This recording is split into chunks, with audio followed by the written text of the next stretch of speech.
ശാസ്ത്ര വിദ്യാഭ്യാസ രംഗത്ത് അറിവിന്റെ പുത്തൻ വാതായനങ്ങൾ തുറന്ന് സെറാക്സ് രാജ്യാന്തര വിദ്യാഭ്യാസ സമ്മേളനം. മികവാർന്ന കണ്ടുപിടുത്തങ്ങളുമായി കുട്ടികൾ ഒന്നിനൊന്ന് മികവറിയിക്കുകയാണ്. പാലക്കാട് സെന്റ് റാഫേൽ സ്കൂളിൽ പുരോഗമിക്കുന്ന മേളയെ ആസ്വദിക്കാൻ തിരക്കേറുകയാണ്.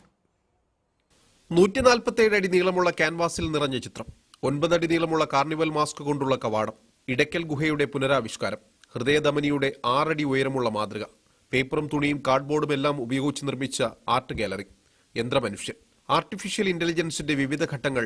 അങ്ങനെ നീളുന്നു കുട്ടികളുടെ മികവ്. അഗ്നിരക്ഷാസേനയ്ക്ക് സഹായമാവുന്ന സേഫ്റ്റി ഡ്രോണിന്റെ രൂപകൽപ്പന അറിയാനും കൗതുകമാണ്. ഇത് പറഞ്ഞ ഫയർ ഫൈറ്റിംഗ് റോബോട്ടാണ്. ഇപ്പൊ നമ്മൾക്ക് ഡ്രോണാണ്. ഇപ്പൊ നമ്മൾക്ക് ഒരു തീനെ കണ്ടാൽ അത് സെൻസ് ചെയ്തിട്ട് നമ്മൾ തീ ഓഫ് ചെയ്തിട്ട് ആ വെള്ളം കൊണ്ട് ഫുള്ള് കെടുത്തും. ഇപ്പൊ ഇതിൽ നമ്മൾക്ക് ഇവിടെ ഈ ഒരു എക്സിബിഷൻ ആളായതുകൊണ്ട് നമ്മൾക്ക് ഫുള്ള് പൊടിയൊക്കെ ഇതാക്കി കഴിഞ്ഞാൽ ഇതാക്കാൻ പറ്റും. ആ ഒരു പൊടി വെച്ച് നമ്മൾ കെടുത്തണം. പരിസ്ഥിതി, ജീവശാസ്ത്രം, ഗണിതം, ശാസ്ത്ര സാങ്കേതിക പുരോഗതി തുടങ്ങി പുതുകാലഘട്ടത്തെ അടയാളപ്പെടുത്തുന്ന സകലതും മേളയിലുണ്ട്. വിവിധ രാജ്യങ്ങളിലെ അധ്യാപകർ നയിക്കുന്ന ശില്പശാലയും മികവാണ്. 100-ലധികം പ്രബന്ധങ്ങളാണ് മേളയിൽ അവതരിപ്പിക്കുന്നത്. കുട്ടികളുടെ കലാമികവ് പ്രകടമാക്കുന്ന വേദികളും സജീവം.